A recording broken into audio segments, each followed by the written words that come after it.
Yes, sir. It is I, your boy from Bed-Stuy, and I greatly appreciate everybody tuning in for Don't F Up the Crime Scene, where me, special guests, will tune in and talk about our experiences on crime scenes and how to mess up the case. All right? So sit back and enjoy and holler back at your boy. Holla. What up, dudes and dudettes? It is I, your guy from Bed-Stuy, coming again for Don't Fuck Up the Crime Scene. And we got a remix. I have one of my favorite speakers in the world, one of my favorite people in the world. And we're going to do a remix. That means we had a remixer because she found another awesome career choice. And we're going to do a remix and update this.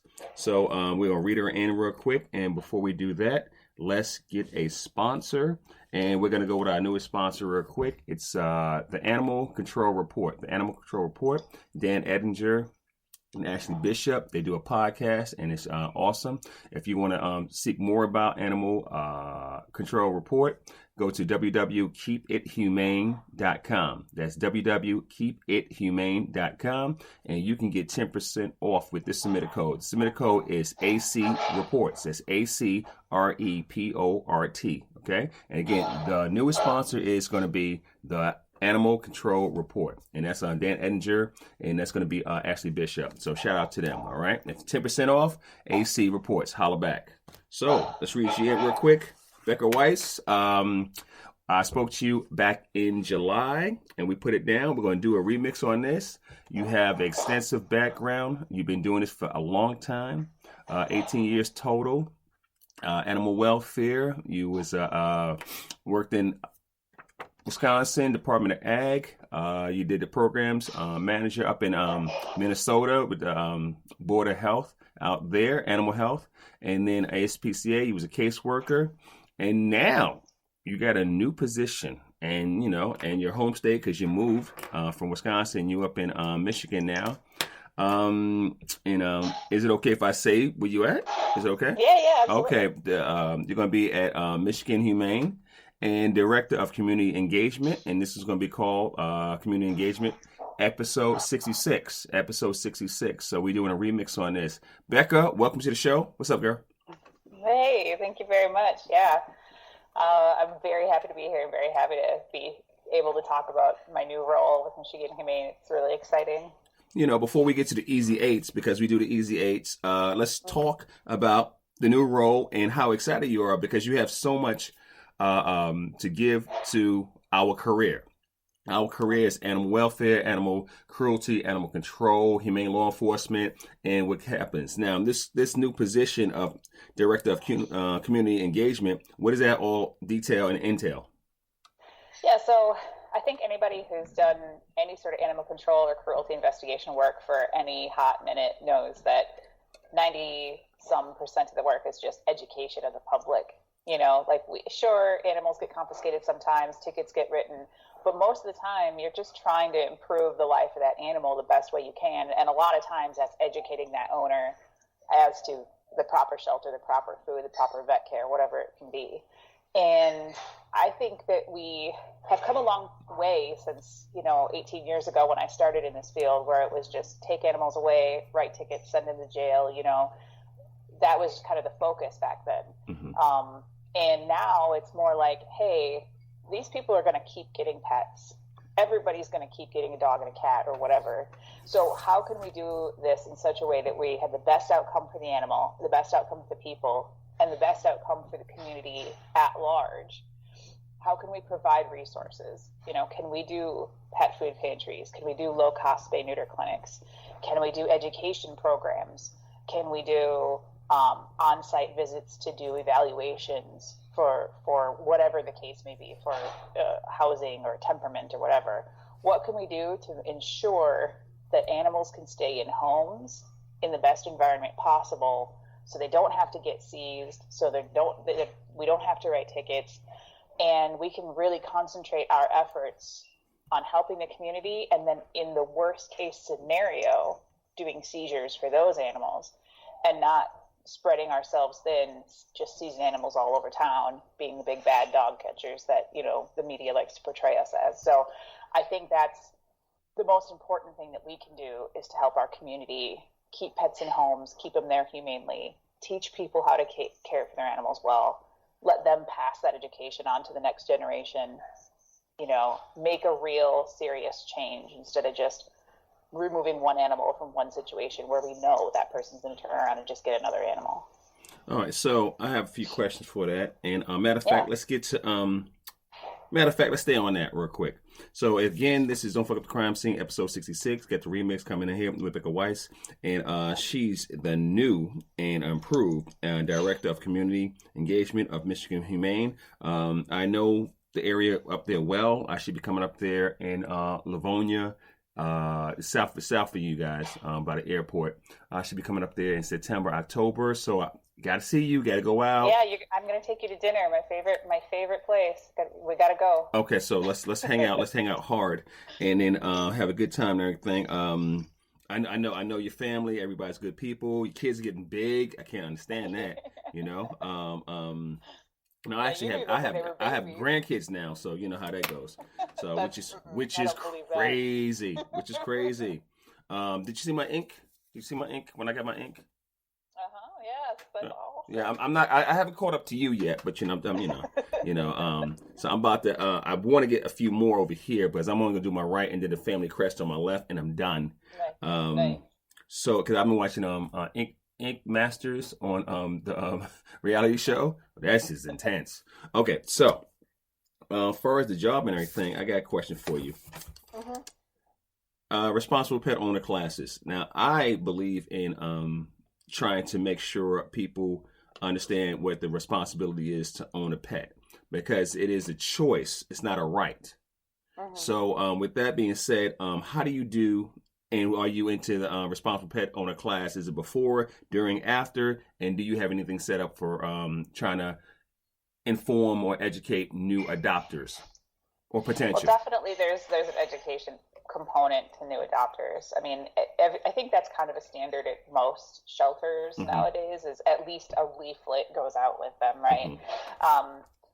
And I think that should go out. I just adopted a dog last year, and she came with her little educational pamphlet of how to help a dog adjust and everything. And these people knew what I did for a living, and they still handed it out. And I think that's great. I think you should give it to literally every adopter, because there might be some little nugget of wisdom in there that they have never come upon before. So, I think that's really valuable to be giving that information out, just even as a refresher, a reminder, even if it's somebody who's had dogs their whole lives. But I think that, say that somebody goes and gets a dog and they don't know what they're getting into, or a cat or an iguana or whatever, right? And they don't know how to care for it properly. Like, the thing is, once that animal's there, can we find a solution other than just taking it away? So if they have gotten themselves in over their head, we should be able to provide some sort of resource to teach them how to care for that animal if they got in over their head and they don't know what's going on. And I think that's a really important role that animal control officers, cruelty investigators can play. Not necessarily that as a cruelty investigator or an ACO, it's your job to do that education, although sometimes you're going to find yourself doing some of it. But it's your job to know where they can go, hand out that information, recommend that information to them, maybe make it a requirement, and you come back and check and see how things are going, and whatever the case may be.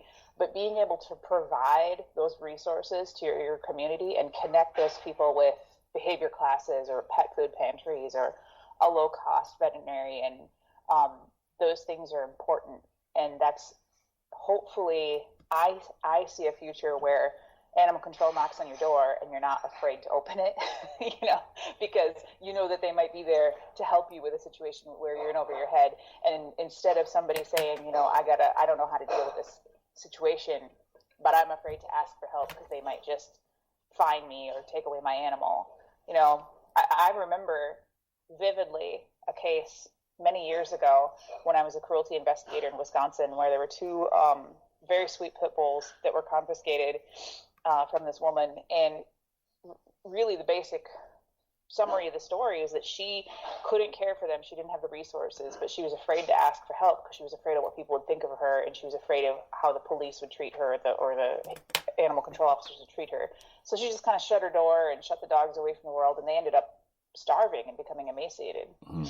And if the community had been built in a different way for her back then, where she could have reached out without fear, I think that she could have gotten the resources she needed for those dogs. And, one was able to recover and be adopted, but the other one, unfortunately, couldn't recover, and he was euthanized. And so I think that story could have had a much better ending had there been a more community focus at the time in that area, where people aren't afraid to call, they're not afraid to ask for resources. And animal control, animal cruelty investigators, police officers, what have you, who deal with animal complaints are trained to provide those resources rather than just looking at punitive actions. Okay. First question for you. Best thing you like about your new job? I think just getting to be able to do this is so cool. I'm really excited that I have, in all my previous positions, I tried to create different things for the community. I tried to connect in the community. I worked to create a program with juvenile detention kids where they would foster animals while they were incarcerated. Great for the animals, great for the kids. It was a really good program. I worked to try to pair with, secondary education, like in either in high school or colleges, to try to bring in animal welfare type courses to those people. Tried to pair with colleges to get vet students or animal welfare students out into the field with cruelty investigators, kind of shadow them, see what that works about. And, I tried to create all sorts of programs, but it was always just me kind of like hunting and trying to find the right person and try to knock heads until somebody would listen to me. Mm-hmm. And this is the first time I think I'm being put in a position where I have this whole agency behind me saying, like, yeah, let's do this. Let's have this mission. And just knowing that I have the support of my superiors and my peers is like very, very exciting and encouraging. Cool beans. Your favorite movie or book? I think both are Dune. I mean, I really love the movie The Dark Crystal because when I was a little kid, I would watch it on repeat, and wow. It's like I remember that pretty well. So yeah, but I love the book Dune. I've read it many times, and when the movie came out, the newest movie, I was a little afraid, but I went to see it. Man, I gotta say, it brought tears to my eyes. It was so well done. So definitely Dune. What about one of your most interesting cases you worked for as being a cruelty investigator? Oh, there have been a lot. Gosh, one of my most interesting cases that I worked while I was a cruelty investigator.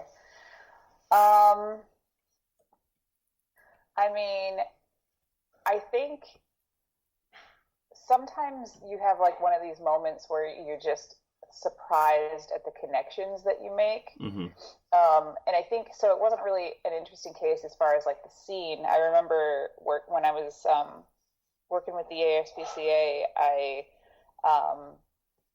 I was working on a case of it was like a breeder that kind of stopped breeding, sort of became a hoarder, just sort of kept all the dogs, and they just kind of began hoarding their former breeding dogs. Mm-hmm. And when we were going through a bunch of her documentation, I saw these photographs that were taken in such a way with like these little dogs, next to like a can of soda to show their size. Mm-hmm. And I'd kind of only ever seen one other person take photos like that with the same sort of blanket in the background and everything. And it was a breeder that I was aware of up in Wisconsin. And I thought, wow, that's just really strange. I've never seen photos like this from anybody else. So I called some people that I knew in Wisconsin to see if maybe, on the off chance if maybe he had any connections down to Florida where we were working on this case.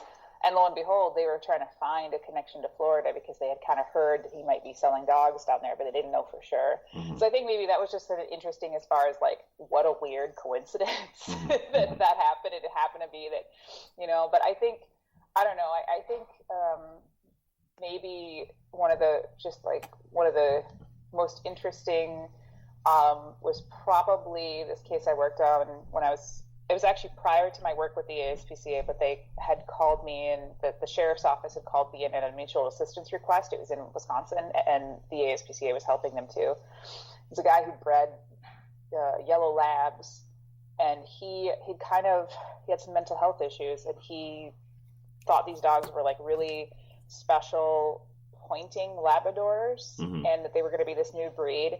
And he was convinced that the Department of Homeland Security was going to come take brain samples from his dead dogs to clone them. So he had all the dead dogs kind of like saved in his barn. And you could see the different levels of decomposition. And it was just really interesting walking in there, because it was almost like you were walking into a school laboratory to be like, here's the different stages of dogs' decomposition, you know? And the dude had been feeding these dogs roadkill deer and cattle carcasses from farms nearby, and he would just sort of like dump them on this concrete pad, and then they roamed around on the property and they would just eat these carcasses. And so there was like bone chips all over the yard wherever you walked. So every time we would walk, it sounded like you were walking on popcorn because of all the little bone chips. So that was definitely an interesting one. And you know, he had in the house, he had the dogs, you know, those like plastic airline crates for dogs. Yeah. He had them in those stacked up, but it was like 3 Labradors per crate. So like they had chewed holes and just their heads were like sticking out of each crate. So it was a kind of a crazy setup. But I'll never forget that, like walking on bone shards, and it sounded like popcorn sounds in the yard. And that's a little different. That was an interesting one for sure. It was definitely a look into a mindset that I had never thought about before. As we transition to the next one, and again, guys, this is episode 66, Don't Fuck With the Crime Scene. I got Bekah Weitz, and it's an old school friend, and we're doing a remix because she switched positions and updated, and all you guys can do the same thing, especially if it hasn't come out yet. And this her episode 66 hasn't come. It was I'm up to 55, so you was getting close. 55's come out this week. Every time you say episode 66, I think of Star Wars, like execute order 66. We're about to kill some Jedi up in here. Hey, I'm a Sith Lord. You know how we work. Yeah. Favorite food to eat or cook? Well, favorite food to eat definitely is like Indian food, generally speaking. Navratan korma probably is like one of my favorites.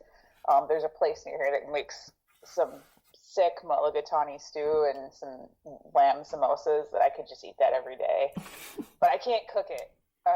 So I think my favorite thing to cook, we make some pretty wicked, like, you know, proper ramen, not like the ramen, the 10-cent ramen, but like real ramen with like veggies and egg and stuff. Or make a pretty mean salmon. So I think that might be it. Yeah. Whenever we have a fancy dinner, my kids ask me to make my salmon. So I think that might be it. All right. So since the name of the show is Don't Fuck Up the Crime Scene, have you ever messed up a crime scene? Yeah, you know what? We talked about this once before, and I think the worst way I ever fucked up a crime scene was actually prior to it, right? When you don't either do your homework well enough, or you don't write your warrant well enough, or you don't educate your officers well enough.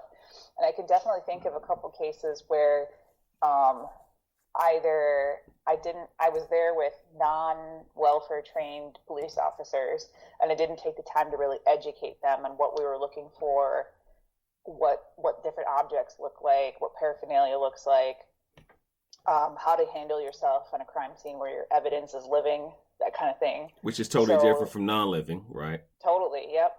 So that's one way where I think I fucked up, because then you kind of have to backtrack a little bit when people make mistakes. Or, you know, I remember when I was really green, really new investigator, working on a case where I had the instinct to go one way on investigating it, and my colleagues at the time sort of said, no, let's just do this warrant, kind of pushed us into this warrant. The warrant really wasn't well written.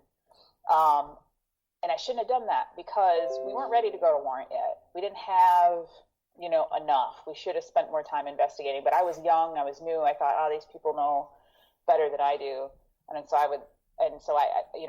we didn't end up getting a very good outcome on that case because of that. So I would say, like not doing the homework ahead of time, or not doing a thorough enough investigation ahead of time, and then on scene suffering because of it. those things are the things that I think were my biggest mistakes ever that I learned from. And man, you make that mistake one time and you never make it again.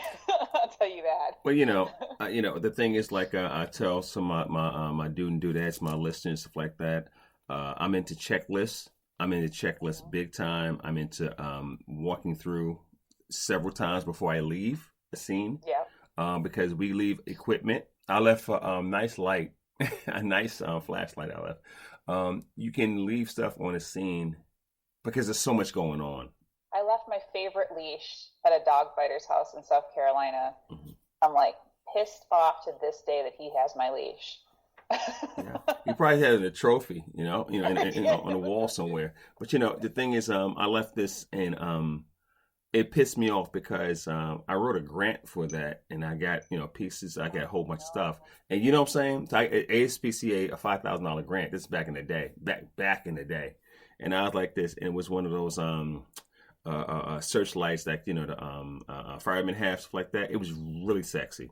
Gave out a lot of BTUs, stuff like that. It was awesome. And I was like, okay. I had a woosah over it because I wasn't going to get it, you can ask permission to come back, but when you're going to be in South Carolina, you're going to just, hey, bruh, we was out here busting you, taking you to jail. Yeah, remember that time? Is it possible? Did you see this leash? It had my, my initials on it? No? You don't have it? No? I get. What? No. You have to get a gun. I'm leaving. I'm leaving. Yeah. I'm leaving. You know what I'm saying? So favorite place to vacation or visit? Really like the UP in Michigan. And I'm not saying that just because I live in Michigan now. Even when I lived in Wisconsin, I like going up there. They have great camping. It's very peaceful. Very different way of life if you're not used to. I know I grew up in northern Wisconsin, so I'm sort of used to it. But a lot of people, not used to that sort of northern, living in the pines, country life. But yeah, I think the UP is definitely a very special place. I like camping on the South Shore of Lake Superior. It's beautiful. And Lake Superior is basically a little miniature ocean, but with fresh water. So it's beautiful to camp on. Mm-hmm. Definitely the UP. Yeah. Although I got to say, of the American Southwest, I went down there last summer and we did a little road trip through the American Southwest through Arizona and Utah and kind of that area. That was beautiful. I mean, breathtaking views. Very, very, but for visiting, I don't know if I'd want to live in that climate all the time. Mm-hmm. Are you a great teammate? I like to think so. I like to think I'm real supportive and hopeful. It's always hard when people ask you questions like that because you're like, is it all in my head? Am I really supportive, or am I like the annoying one? But I like to think I'm not a good teammate. I know I'm not a good teammate. I'm not a good teammate because I'm very demanding. If I'm team leader, I can be an asshole straight up. If I'm team leader, I don't want to be an asshole, but I'm like, here, we're here to do a job. Let's chop. Don't get me wrong. It's time to relax. It really is. It's time to kick back, have some fun, do some s'mores and shit. But when I'm out there, I'm like this, chop. Because, when we going in and doing stuff, I don't need you getting injured. Don't need you getting hurt. Need you to follow directions, stuff like that. And I'm like, yeah, and don't get me wrong. We all have a moment of humorous stuff because we go in homes that nobody ever seen before. And, we find dark humor out of it. We're like this, oh my fucking God, right? Yeah. But after that, you regroup and you go like that. So like the one thing about, I say HSUS and especially HPCA, y'all have a tight group when you was with them. So y'all know how to like work a scene and keep it moving. You know what I'm saying? Sometimes when you deploy and you have multiple people down there, it might be a little different. You know what I'm saying? When it's a big scene. Have you ever experienced that? I think I'm better. I mean, to be honest with you, I think I'm better as a leader than a follower. And that's just because that's naturally like my mentality. The kind of personality I have is one that likes to mother and shepherd and, kind of supervise everything. I can be just a cog. I have been many times, but I think that's just my mentality. But no, I mean, you and I have taught together. I think you see me in action with a group of people. I'm usually pretty good, pretty laid back. But yeah, when I'm on a scene, shit needs to get done. We need to make sure we're doing it right. And I like to make sure that I know that if I'm not there to watch you, that you're still doing your job. So I like to make sure that I have somebody that I know knows what they're doing in a place where I can't see them, you know, watching over the people there. So it's a little harder, like you say, when it's the ASPCA, we were an excellent group that had a lot of people who knew what they were doing. But if it was me with a bunch of people who'd never worked at animal crime scene before and we got 6 acres to search, like that was a little bit more nerve-wracking, you know. Those are those days where you're burning 2,000 calories just walking back and forth on the crime scene. I tried, and the thing is, what gets me is like we all go to school, we all learn, and then when you have to put it in a practical sense, it's different. You know what I'm saying? Because you're like, oh yeah, I remember this. Oh, now we have to do it. Oh shit, you know? And I'm like, okay, so I'm a big prepper. I'm a big whiteboard guy. I'm like, listen, this is what we're gonna do, and we're gonna do our best to stick to it. Things go awry. We find stuff like that on a big search, stuff like that. You know, we hold a line till we find something. Everybody stops. You know how to do it, right? Yeah. But you know, large scale impound, large search like that, it's different. It's just different. I like to go out there and say, hey, if I don't mind being a clog sometime. I don't mind being, somebody who does whatever like that. I don't mind, as long as I have a strong leader. As long as I have a strong leader, I'm good. When I have somebody that's indecisive, I'm like this, okay, because I don't want to question you, okay? I never want to question you, because you're like that. With me, I try to make sure I don't leave any questions. So we go out there, bop, bop, bop, bop, bop, bop, bop, bop, bop, bop, and we just keep it moving. You know what I'm saying? Last question for you for the easy eights. Are you a dog or cat person, and why? Man, I hate that question. I'm both. I don't have any cats right now. I'm a little allergic to cats, and when my last cat died a couple years ago, I just never got another one, but I like them. I mean, I guess maybe I'd have to say dog person because I only have dogs right now, but I think I just like I feel like I can respect the fact that all animals have, you know, like I like kind of like every animal's little thing. Like I like raccoons, and I like foxes, and I like birds, and I don't really like ticks so much, but but it's like I find all animals kind of fascinating and cool to watch and stuff. So I don't know, cat and dog person. I like them both. I like them both a lot. I've had both many of them in my life. I think that's a really hard. If I had to pick one to only live with for the rest of my life, it'd probably be dogs, because I'm not as allergic to them as I am to cats. And then you don't have to clean a litter box, I guess. But I love cats too. No hate to cats. So, with your new position, that was the Easy Eight, guys. That was the Easy Eight. Again, this is episode 66. So don't fuck up the crime scene, and we're doing the remix real quick. What do you hope to benefit the community by having this position and going to this position and getting this for the greater Michigan area? What do I hope to be able to do to help the community? Oh, like I already have a whole list of different ideas, man. Like I would love to create something in cooperation with, maybe the University of Michigan or some sort of higher learning institution, where we can create some sort of animal welfare programs. I want to do my research first to see what's already out there. I've done a little bit, but in Wisconsin, there's a university that has a fantastic animal welfare program, and I think it's something that anybody who's going to major in anything to do with animals, whether it's pre-vet or whether it's you're majoring in animal food science, whatever it is, you should take an animal welfare course, because animal welfare is going to touch your world if you're involved with animals in any way, shape, or form.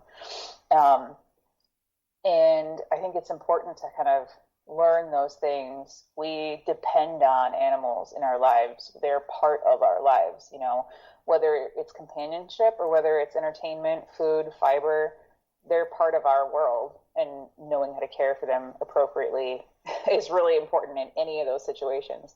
So I'd love to try to create something where Michigan Humane could work with some higher learning institutions to create some cool curriculum I think it'd be cool to, again, work with incarcerated teens, at-risk teens. The program that I created back in Wisconsin was a really fantastic one. Really positive outcomes for both the animals and the kids. So I'd love to see something like that happen again. You know, there's so many different things. You know, I'd like to try to get involved in increasing the ability to shelter animals for victims of domestic violence that are going to be fleeing their situations. You know, we know from studies that a lot of victims of domestic violence don't leave their home if they have a pet in the home, because they don't want to leave the pet behind and have the pet have the brunt of whatever's going on. So if we can create sheltering situations where people can either take their pets or they can drop off their pet here and then they can go to a shelter, you know, that would be fantastic to try to address that element. You know, so there's a lot of things that I have in my mind. There's even more than that, but I'm hoping that we can just basically be a component of the whole care system. So, you know, we talk about child protective services, you know, elder adult protective services. We talk about the health department. You know, really, animal welfare should be a part of that, because people are tied to the animals that they live with. Animals are part of that community. So we got to address that. Kind of like in Katrina, right? We learned that a lot of people won't evacuate if they don't take their animals with them, if they can't take their animals with them.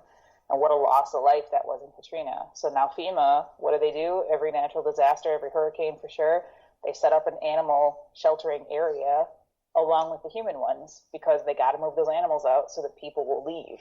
And so they learned that. So we need to, you know, we need to address the animals in our community as being just as an important part of the community as any other component. And I think that if we can do that, that would be a fantastic thing, and we could definitely make some big, impactful change. I like that. So again, that will conclude our talk about the Easy Eights. Now let's talk about, and I love how you talked about engaging in some of your ideas, stuff like that. So let's catch up with you. Why the move from Wisconsin to Michigan? That's what kills me. I know it's a state over, but you know.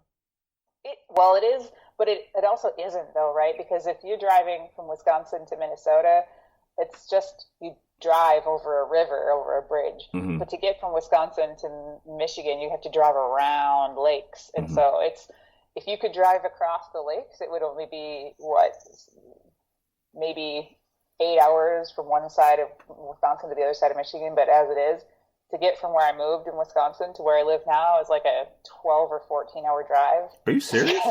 Yeah, because you either got to drive down through Wisconsin around Chicago and then, you know, through Indiana and back up into the Mitten, or if you go through the UP, you know, it's slower because the speed limit's slower. It's prettier though, but yeah, it's not a short drive. You know, and I made it several times during the move. But yeah, the reason we moved, you know,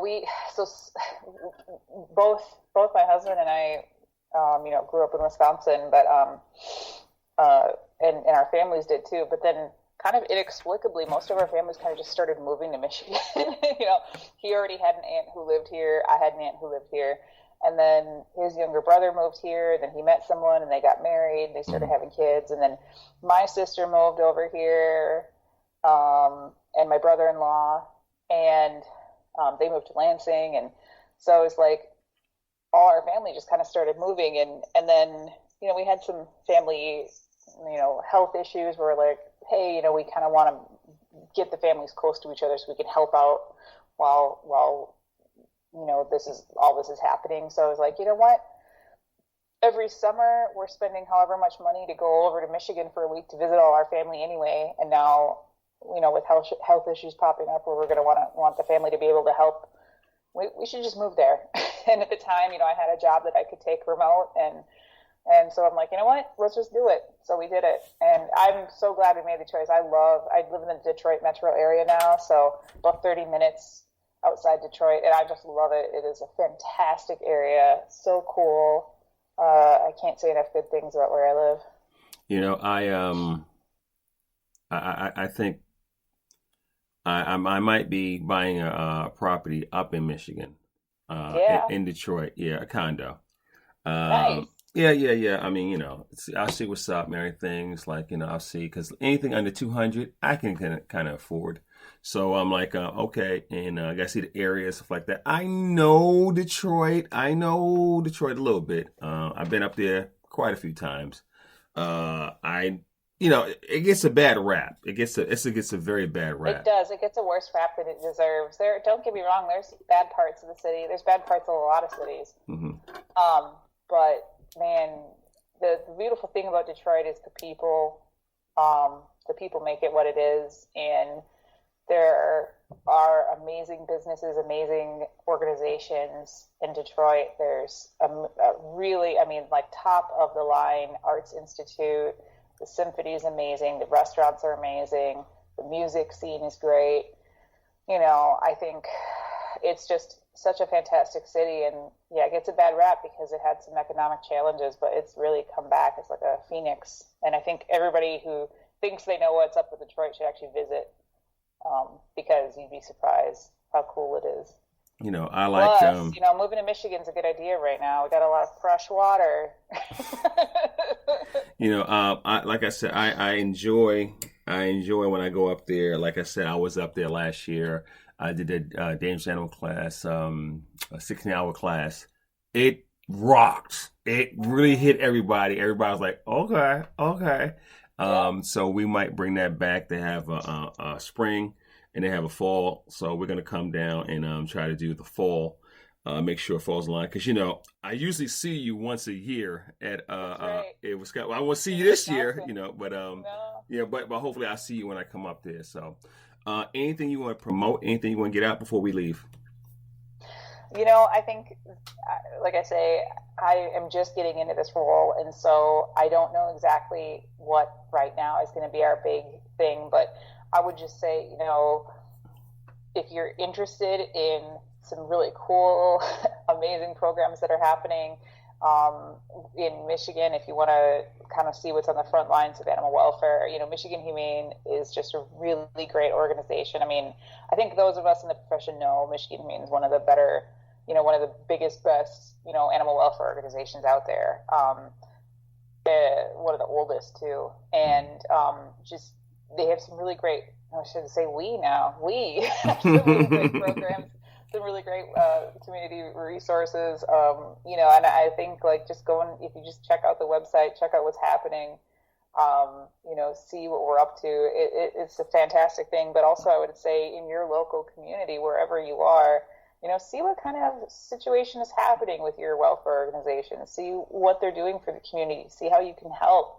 Any little thing can help. So if they're trying to make an initiative to build a pet food pantry, or if they're trying to staff it, or if they're trying to, if they're looking for people to help transport animals or whatever that you want to try to get involved in, or if you're looking to start something but you don't know how, contact me, and I'm always happy to say, like, look, this is how I started this program. Maybe you can too. There's no need to reinvent the wheel. If you're trying to start a program for Exactly. incarcerated teens, find somebody who already is doing it and copy them. I have no shame. I will copy people, and you should too. So if there's something that you think is missing in your community and you want to try to see if you can build it, give me a call or call someone in your area who is already doing it and try to copy what they're doing if it's successful. So yeah, that's what I would say, is just reach out if you ever have questions, or I'll tell people all the time. People call me all the time for stuff, and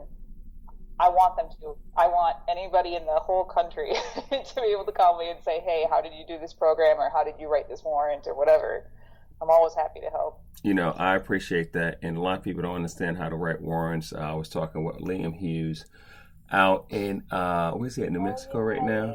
Yeah, Liam. How's he doing? He's hanging in there. He's, Yeah. he's hanging because he left Maine. He's in New Mexico, Uh-huh. and he might be traveling somewhere else. And my man, Todd Stutzy out in California, he sent me a warrant on drones, how to use a drone.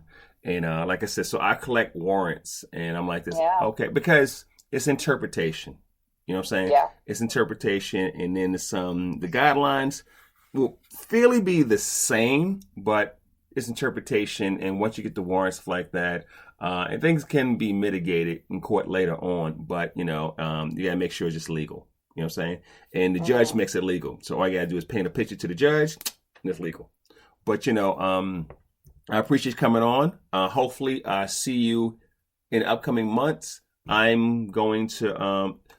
You need to get on the. Well, I know you're gonna be busy, but you need to get on the conference circuit. You need to get on some conferences and come. I mean, it's gonna be a minute. It's gonna be a minute. I've been out at animal welfare for a little bit because I've been working in the regulatory field, and Yeah. now that I'm back in it, I feel like I gotta wipe the rust off and get back on the bike. So, I'm going to Prairie States in about 2 weeks down in Bloomington, Illinois.